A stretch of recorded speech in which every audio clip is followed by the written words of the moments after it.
comebacks in pop. After 40 years, ABBA are finally back with a new studio album. We don't need to prove anything here. I don't think we're taking a risk. The music, the costumes, the hair, there's only one ABBA. And after decades of going their own way, Benny Andersson has been a music legend for decades. As one of the masterminds behind ABBA, he gave the world songs that still make us sing and dance today. But behind the glitter and chart-topping hits, life wasn't always easy. ABBA's breakup hit hard, and Benny faced personal and family struggles that few fans knew about. He kept most of it private, choosing to let the music speak for him. But now, at 78, Benny has finally opened up about the truth, about her, about his past, and about what's really going on with ABBA today. Join us as we take a closer look at Benny's journey from the start and see what he has finally confessed. Early life and first steps in music. Benny Andersson was born on the 16th of December 1946 in the Vasastan district of Stockholm. His father, Gaster Andersson, was a civil engineer, and his mother was Leila. He had a younger sister, Eva-Lise, who was born in 1948. Music was in his blood from the start. Both his father and grandfather Ephraim played the accordion. When Benny was 6 years old, they bought him his own accordion and introduced him to Swedish folk music, traditional music, and a style called Schlager. He quickly developed a love for all kinds of music. The first records he owned were Dubis music by Caterina Valente and Elvis Presley's Jailhouse Rock. He especially loved the song Treat Me Nice on the flip side because it had a piano. This mix of different music styles would influence him for the rest of his life. At the age of 10, Benny got his own piano and taught himself to play. He was inspired by musicians like Brian Jones. School didn't hold his interest for long, so he left at 15 and started performing at youth clubs. During this time, he met his first girlfriend, Christina Gronvall. They had 2 children together, Peter, born in 1963, and Helene, born in 1965.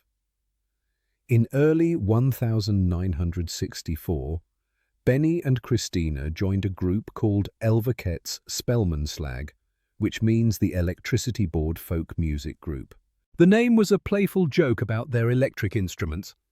They played mostly instrumental songs like Baby Elephant Walk, and this was when Benny began writing his first songs, The Hep Stars and Rising Fame. In October 1964, Benny's career took a big step forward when he joined the pop band The Hep Stars as their keyboardist. Just a few months later, in March 1965, the band had their breakthrough with the hit song Cadillac. The Hep Stars quickly became one of the most famous Swedish pop bands of the 1967. Benny became not just their keyboard player, but also the main musical force behind the group, as well as a teen idol. At first, the band played mostly cover versions of international hits, but Benny soon began writing songs for them. He gave the band several big hits, including No Response, Sunny Girl, Wedding Consolation, It's Nice to Be Back, and She Will Love You. These songs helped shape their identity and proved Benny's talent for creating memorable music. Benny met Björn Ulvaeus in June 1966, and the two quickly began writing songs together. Their first song was Isn't It Easy to Say, which was later recorded by the Hep Stars. Benny also worked with Lasse Berghagen, and together they wrote several songs. One of their entries, Hedgeclown, came second in the 1969 Melodifestivalen Sweden's Eurovision Song Contest finals. That same event changed Benny's life in another way. He met singer Annie Frid Lingstad, and they soon became a couple. Around the same time, Björn met singer Agnetha Falskog. These personal relationships naturally led to the close collaboration between the four of them in the years that followed. Benny and Björn scored their first songwriting hits in 1969 with Ljuva Sextetal for Britta Borg and Spellman for the Hep Stars. As the two couples began helping each other in recording sessions, the powerful blend of Agnetha and Annie Frid's voices convinced Benny and Björn to model their group after successful mixed vocal acts of the time. Benny's connection with Anni-Frid also grew through music.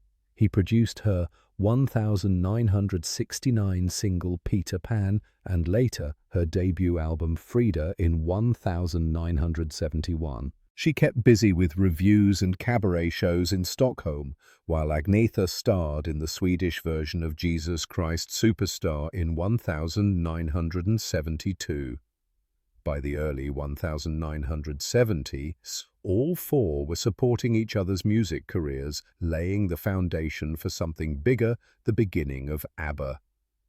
The first time the four performed together was in April 1970 during a trip to Cyprus. They sang for fun on the beach, but it turned into an impromptu concert for United Nations soldiers stationed there.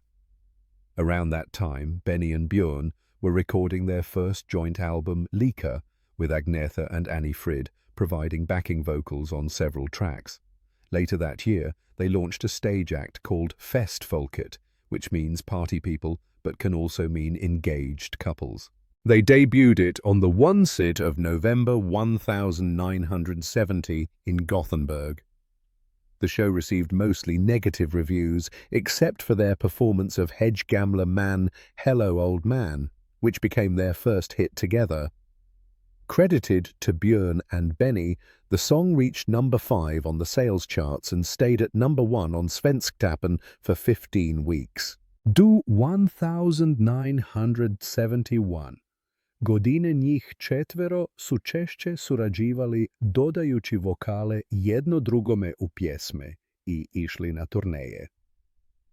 Benny i Björn objavili su više singlova poput Det kan ingen doktor hjälpa, No doctor can help with this I Tank, Om jorden vore ung, Implementirajte svijet mlad s glasovima Agnete I Anni-Frid, koji su igrali veću ulogu. U ljeto 1971. Agneta I Björn, sada vjenčani, počeli su redovito nastupati s Benijem u švedskim narodnim parkovima. Stig Andersson, šef Polar Musica, čvrsto je vjerovao da Benny i Björn mogu postići svjetski uspjeh. Poticao ih je da nastave pisati, te su nakon nekoliko promašaja sudjelovali na Melody Festivalen 1972 s pjesmom Sag det med en sang, say it with a song, koja je osvojila 3. mjesto I postala hit u Švedskoj.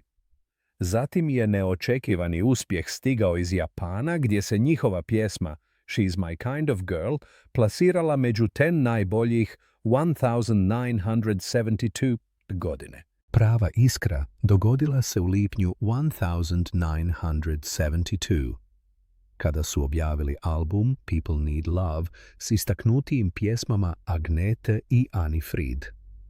Zasluge za album pripisuju se Björnu I Benniju Agneti I Anni-Frid iako je dosegao samo 17.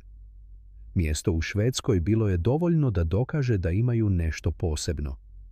Čak se našao na ljestvicama u Sjedinjenim Državama, označavajući prvi mali korak prema onome što će uskoro postati svjetski uspjeh ABBA-e. Ring Ring I rođenje imena ABBA.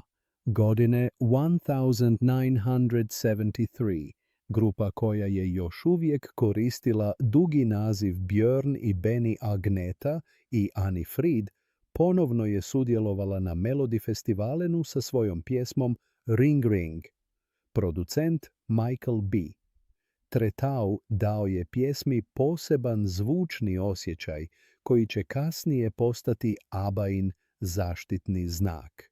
Pjesmi su također dali tekst na engleskom jeziku Neil Sedaka I Phil Cote. Mnogi su mislili da će pobijediti, ali osvojila je tek 3. mjesto na natjecanju.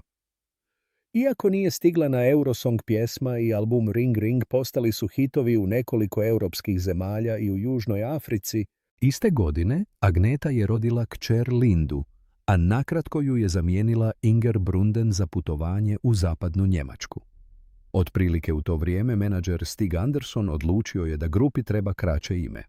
Počeo ih je zvati ABBA, razigrani znak hvale istoimenoj švedskoj tvrtki za konzerviranje ribe. Dozvola je odobrena sve dok bend nije osramotio brand. ABBA je bila jednostavno prva slova imena svakog člana, a do kraja 1973 pojavila se na studijskoj dokumentaciji. Nekoliko godina kasnije, njihov poznati logo s obrnutim slovom B nastao je tijekom fotografiranja, kada je Benny slučajno krivo držao slovo, što je inspiriralo konačni dizajn. Do 1976. Zrcalni. B postao je trajni dio ABBA-ine slike. Waterloo u prelomnim godinama godine 1974. ABBA je ponovno pozvana da se natječe na Melody festivalenu. Odabrali su optimistični Waterloo pod utjecajem glam rock scene u Velikoj Britaniji. Ovaj put bili su iskusniji i bolje pripremljeni. 9. Veljače 1974. Pobijedili su na švedskom izboru, a 6. travnja osvojili su krunu Eurosonga, nastupivši na engleskom jeziku. Pobjeda im je otvorila vrata diljem Europe. Waterloo je dosegao prvo mjesto u 9 zemalja i probio se među 10 najboljih u SAD-u, dosegnuvši 6. mjesto. Njihov sljedeći singl Honey Honey postigao je umjeren uspjeh, ali u Velikoj Britaniji njihova je izdavačka kuća odlučila ponovno izdati Ring Ring. Neki su se počeli pitati jesu li samo čudo od jednog hita. Krajem 1974. godine bili su na turneji po dijelovima Europe, ali nisu svi koncerti bili rasprodani, što je prisililo neke otkazivanja. Stvari su se promijenile početkom 1975, kada su bili na turneji po Skandinaviji i svirali pred punim dvoranama. Nastavili su objavljivati singlove uključujući SOS i Mamma Mia, koji su postali veliki hitovi u Europi i Australiji. U Australiji su njihove pjesme dominirale ljestvicama zahvaljujući televizijskom odbrojavanju. Mamma Mia ostala je na prvom mjestu 10 tjedana. Do početka 1976. ABBA je postala poznato ime u mnogim zemljama, iako je proboj na američko tržište albuma i dalje bio težak. U ožujku 1976. ABBA je objavila Greatest Hits, svoj prvi album broj 1 u Velikoj Britaniji, koji je uključivao novu pjesmu Fernando. Postao je jedan od njihovih najvećih hitova ikad, popevši se na vrh ljestvica u najmanje 13 zemalja i prodavši se u više od 10 milijuna primjeraka diljem svijeta. Kasnije te godine objavili su Arrival, koji je njihov uspjeh podigao na novu razinu. Album je sadržavao pjesme Money, Money, Money, Knowing Me, Knowing You i njihov najpoznatiji hit Dancing Queen, koji je bio na vrhu svjetskih ljestvica uključujući i Sjedinjene Države. U siječnju 1977 započeli su svoju prvu veliku turneju počevši u Norveškoj i putujući kroz Europu prije nego što su se uputili u Australiju. Tamo su svirali pred ogromnom publikom unatoč izazovima poput jake kiše, pa čak i dojave o bombi u Perthu. Australska turneja bila je toliko intenzivna da je kasnije zabilježena u filmu ABBA the Movie. Do kraja 1977 objavili su ABBA album uz The Movie, zatim u travnju 1979. ABBA je objavila Voulez-vous djelomično snimljen u poznatom Criteria Studiosu u Majamiju. Uključivao je hitove poput Chiquitita, I Have a Dream i Does Your Mother Know. Iako singlovi nisu svi dosegli prvo mjesto u Velikoj Britaniji, bili su na vrhu ljestvica u Belgiji i popularni u mnogim drugim zemljama. Kasnije te godine objavili su Greatest Hits Velden Dui, na kojem se nalazio Gimme, Gimme, Gimme a Man After Midnight, još jedan međunarodni hit. U rujnu 1979 započeli su ABBA-u turneju po Sjevernoj Americi, svirajući u rasprodanim arenama. Turneja se nastavila u Europi, uključujući 6 noći u londonskoj Wembley areni. Godine 1980 otputovali su u Japan, na 11 rasprodanih koncerata svoju posljednju veliku turneju. U srpnju te godine objavili su album The Winner Takes It All, za koji su mnogi mislili da odražava Björnov i Agnetinin razvod, iako su oboje poricali da je to bilo osobne prirode. In November they released Super Trooper, which broke UK records with over 1 million pre-orders. Its title track was their final UK #1. Around this time, ABBA also recorded Gracias por la Música, a Spanish-language album that became hugely popular in Latin America and opened up a new audience for the group. Their music had now reached every corner of the globe, but their story still had more to unfold. The Visitors and the Beginning of the End. In January 1981, Björn Ulvaeus married Lena Kalerjo, and ABBA's manager, Stig Andersson, turned 50. For his birthday, the group recorded a special song called Höversvittne as a tribute. Only 200 red vinyl copies were made and given to guests, making it one of ABBA's rarest records. Just a month later, Benny Andersson and Annie Fridlingstad announced they were divorcing. It was revealed their marriage had been difficult for years, and Benny had already met Mona Norklit, whom he married in November that same year. Despite personal struggles, Andersson and Ulvaeus began songwriting in early 1981, and by March the group was recording again. In April they filmed Dick Cavett Meets ABBA, a TV special. Their new album, The Visitors, came out later in 1981. It was a more mature record dealing with themes like failed relationships, political oppression, aging, and loss of innocence. The title track even hinted at secret meetings against totalitarian governments. One of Us was the only major single from the album and became ABBA's last #1 in Germany and their final top 3 hit in the UK. The album topped charts in many European countries, but didn't match earlier commercial success in places like France, Australia, and Japan. Another track, When All Is Said and Done, was released in North America and became ABBA's final top 40 hit in the US. It also touched on separation, but in a more hopeful tone. With Benny and Frida's divorce, now public rumors grew about tensions within the group, recording struggles, and final singles. In spring 1982, the group began new songwriting sessions. There were talks about a new album and even a small tour, but by May and June the process was proving difficult. They only managed to record 3 songs, You Owe Me One, I Am the City, and Just Like That.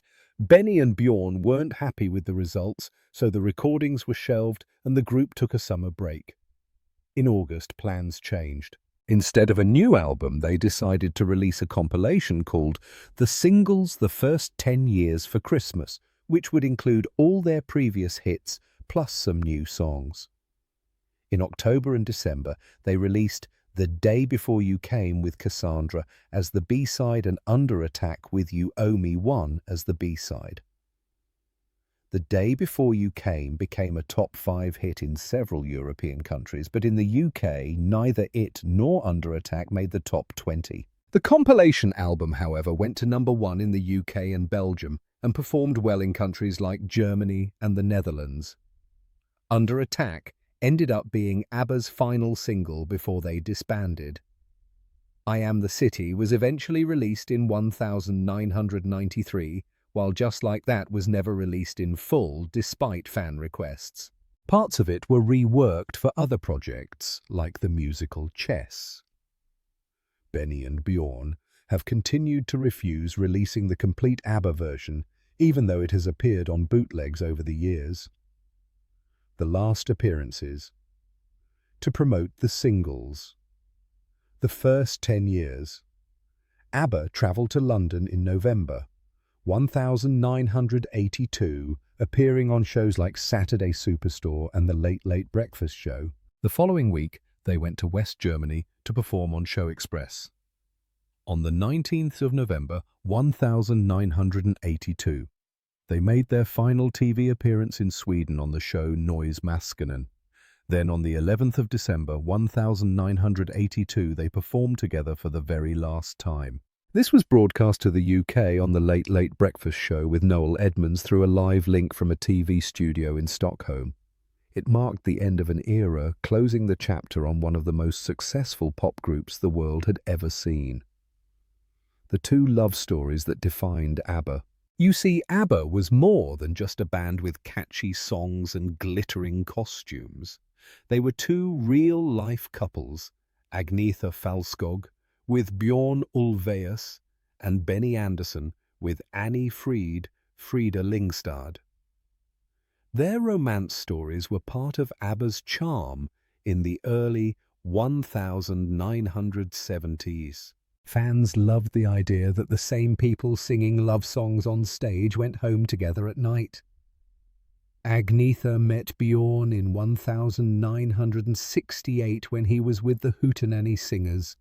They married in July 1971 with Benny playing the organ at their wedding.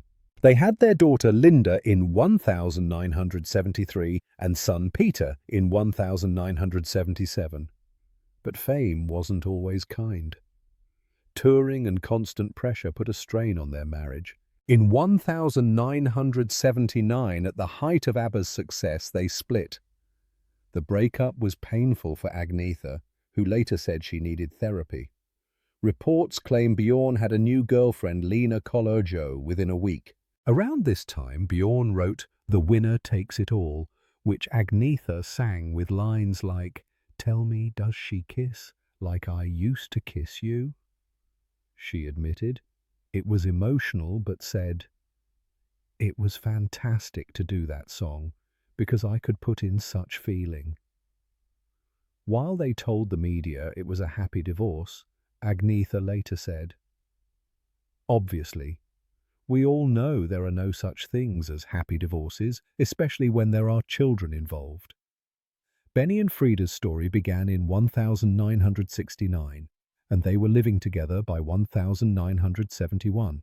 They didn't marry until October 1978, when ABBA was at its peak. But just 2 years later, in 1980, they separated.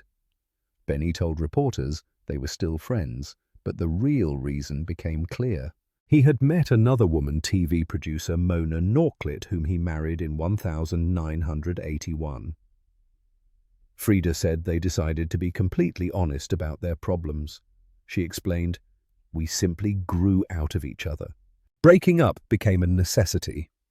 Like Agnetha and Björn, they tried to continue in ABBA after their split, but the chemistry had changed. By 1982, both marriages were over, and so was ABBA's golden run life after the breakups. When ABBA ended, Björn and Benny stayed busy and hugely successful. They wrote the hit musical Chess, worked on Mamma Mia for stage and film, and produced music for other artists. Their fame and fortunes kept growing, with each worth hundreds of millions. Frida and Agnetha's lives took a different path away from the spotlight and filled with personal struggles. Agnetha battled stage fright, a fear of flying, and the pain of being away from her children during tours. Her shyness and weaker English compared to the others made her feel less confident in public.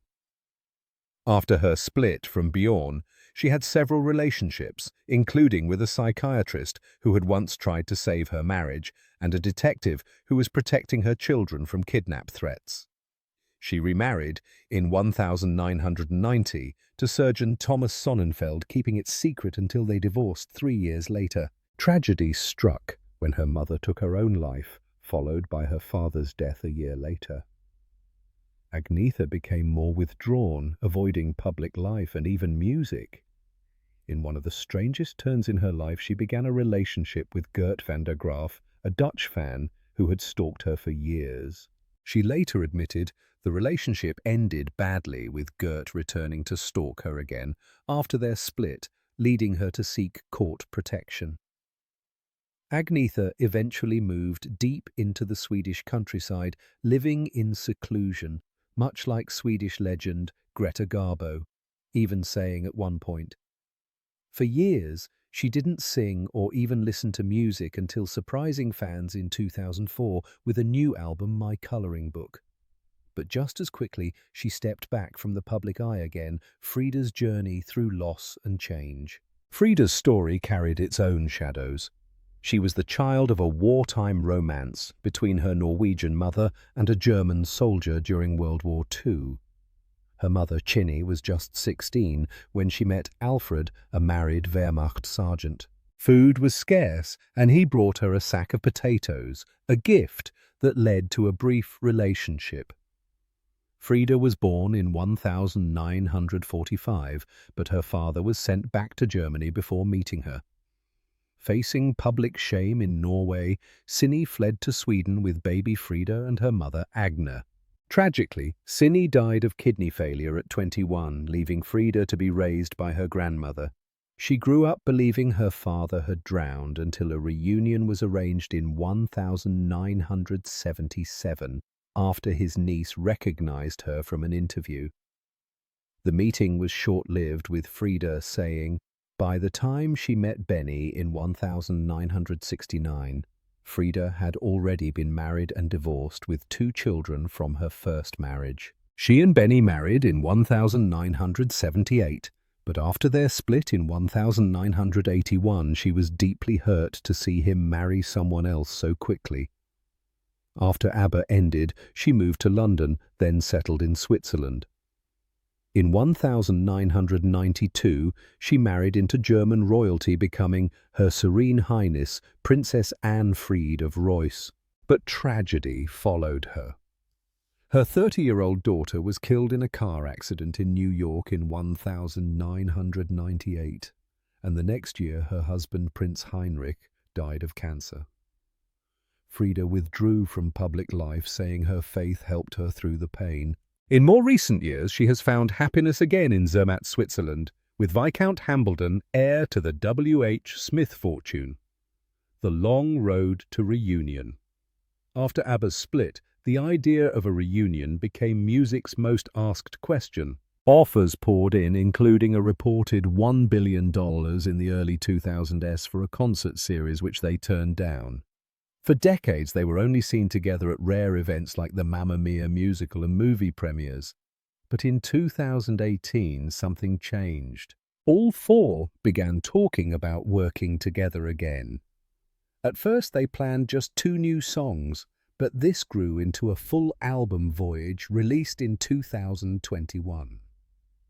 Bjorn recalled the first day back in the studio, saying, "I looked around, and I looked into Agnetha's eyes and Frida's eyes, and there was the same kind of feeling, the warmth and the friendship and the bonds." They also announced a high-tech concert experience with digital avatars performing in London, giving fans a new way to see the group. ABBA Voyage, a modern stage for timeless music. ABBA Voyage first opened in 2022, and it's not your typical concert. Instead of the band performing live, fans watched digital avatars of the 4 members as they looked in their 1970s glory days. The holographic show plays inside a custom-built arena in Stratford's Queen Elizabeth Park in London, the site of the 2012 Olympics. The set list is packed with crowd favourites like Dancing Queen Waterloo and Mamma Mia, and the high-tech production makes it feel as though ABBA are right there in the room. The project has been a massive hit, both with audiences and financially. According to a new report, ABBA Voyage has pumped $322 million into the British economy, with more than 1 million tickets sold at prices up to $181.5. And it's not just the numbers.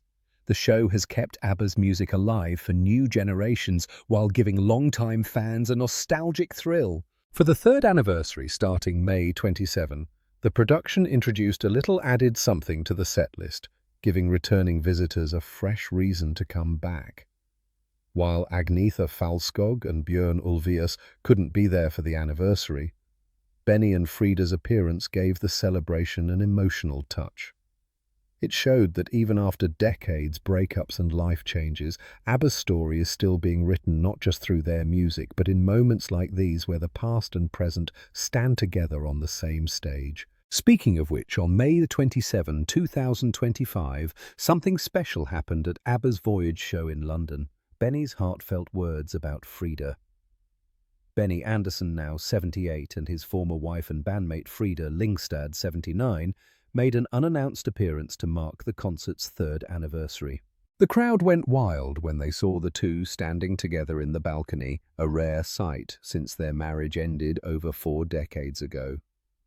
Benny, in a printed blazer, and Frida, dressed in a chic cream outfit, stood side by side as the cheers filled the venue. Taking the microphone first, Frida smiled warmly and told the audience, "I love you very much. Thank you for all your support over the years. It's hard to imagine it's nearly 50 years ago." She then added with a laugh, "I'm turning 80 this year," which sparked even louder applause. Her words felt like a bridge across the years, acknowledging the long journey from ABBA's beginnings to this moment. Benny then stepped up, and instead of a serious comment, he lightened the mood with a playful, "Two men walk into a bar," making Frida burst into laughter. For fans, it was more than just a joke. It was a reminder of their easy connection and history together. They had first met in 1969, moved in together soon after, and married in 1978 during the height of ABBA's fame.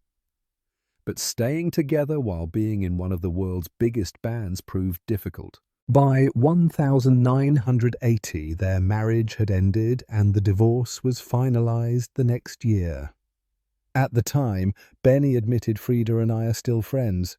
We decided to stay together for the sake of the music." Frida explained, "Honestly, we simply grew out of each other. After long and hard talks, we decided to go our separate ways. There was a lot of tears and a lot of discussions, but there was no way back. Breaking up became a necessity." Their appearance at Voyage and Benny's warm, light-hearted moment was the kind of public gesture that felt like a quiet revelation about how much respect and affection still remains between them. While ABBA Voyage continues its sellout run in London, Benny Andersson and Bjorn Ulvaeus are making waves on Broadway. Later in 2025, two of their biggest stage hits, Mamma Mia and Chess, will run at the same time. Mamma Mia premiered in London in 1999, arrived on Broadway in 2001, and has since been seen by over 70 million people in 50 productions and 16 languages. It became Broadway's 9th longest running show, playing 14 years with 5,773 performances and grossing more than $7 billion. Now, it returns to the Winter Garden Theatre for a limited run from August 2, 2025 to February 1, 2026. Chess, co-created in the 1980s, will join it on the Broadway stage. Having both shows play simultaneously highlights the enduring strength of Benny and Bjorn's partnership, a creative bond that has thrived through ABBA's breakup and personal challenges, continuing to connect their music to generations of fans worldwide. Do you think ABBA's marriages and divorces were the main reason the band broke up? Or would it have happened anyway? Share your thoughts in the comments below. And don't forget to hit like, subscribe, and stay tuned for more incredible stories from Hollywood's fascinating history. See you next time.